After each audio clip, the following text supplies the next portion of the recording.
Hi, this is Pete Wittridge. I'm the past president for the Alliance for Massage Therapy Education, and I've met Rebecca.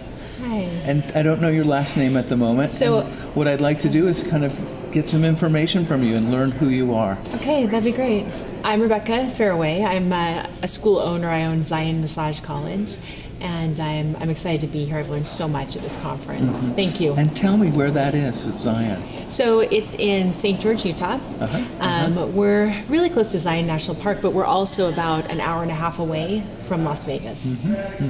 And how did you become a teacher and an owner and a school owner and all those things? So I've been a massage therapist for about 23, 24 years now. And I didn't mean to start a school. I basically just was teaching continuing education and was passionate about the work that I do. And I began to write curriculum, and I began to just kind of start writing these things and start developing course content. And then over time, I just felt the next thing that I needed to do, the next. And before I knew it, I had a very small school, five students when I first opened. I felt like I had to kind of be like, I promise it's a real school, it's really approved, you know. Sure. And the rest is history. And so how many students do you currently enroll? So we probably have, we probably have close to 60 students in the program right now. Beautiful. Yeah. And part of what I've been always kind of asking people, so you've come to the Alliance Conference, you sound like you've learned a lot of things. Yeah. What's something that you're taking away right now? Well, I really loved Nikki Monk's presentation. She talked about best practices with research, and we looked at some papers that were peer-reviewed. And it was interesting, she pointed out that a lot of information was missing. So it opened up my mind to look for things that I normally wouldn't have. I might have just assumed that these were peer-reviewed and missed some of the key components that should have been evaluated and should have been documented. And so I found that really valuable. That was very valuable to me in teaching my students and in going back and teaching best practices. Beautiful. Implementing them. So you're actually going to take some of the research literacy that we're trying to encourage. I think it's so important. Yeah. One of my great joys in life is to be involved with other organizations besides starting this one, and the Massage Therapy Foundation is one of my choice organizations when I donate my time. Oh, wow. So I'm really appreciative that you're starting to learn about and see the value for your classrooms, because we can't educate students in the old mythology that we have. Right. Yeah. I agree with that. Yeah. So if I were to poll you a little bit, what would be something that you'd like to see in another conference? What would be really juicy for you as a teacher or school owner? So let me think for a minute. I really enjoyed, I just sat through the online learning components, and I think that definitely is something that we will all need to implement at some point. So I really would like a greater emphasis on bringing technology into the classroom.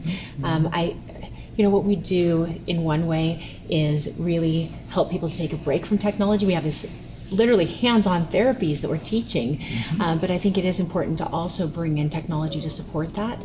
And so anything like that where we can learn to bring in resources, to become comfortable with using technology, and to help our students not only have really great palpation skills and really hands-on skills, but also be able to know how to market their practice, how to stay current with research and technology, and how to continue to grow and stay current with whatever trends are happening in our industry and in the world, that we need to be successful. I think that's really important. So those types of themes, I think, would be helpful. Beautiful. Yeah. And one of the things that I always find interesting at these is the classrooms are wonderful, but there's also time to network and be with people, and I'm wondering how your experience has been with that in the hallways and at lunches and at dinners. So I think we have a unique group of individuals that are both highly competent and also have spent a great amount of time developing emotional intelligence as well. And so you feel that when you come here. And so it's very easy to connect with people. I feel like the connections are supportive. I feel like they're sincere. I feel like there is a very free flow of sharing of information.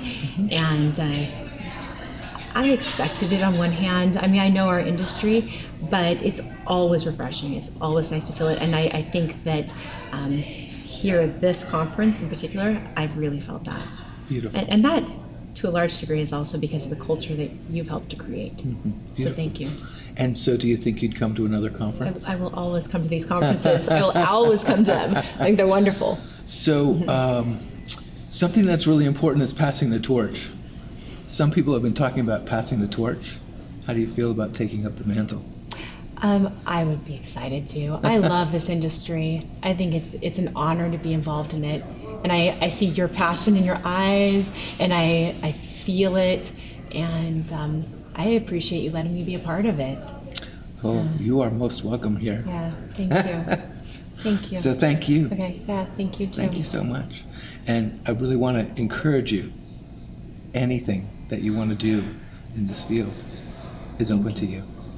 Thank you. I appreciate that.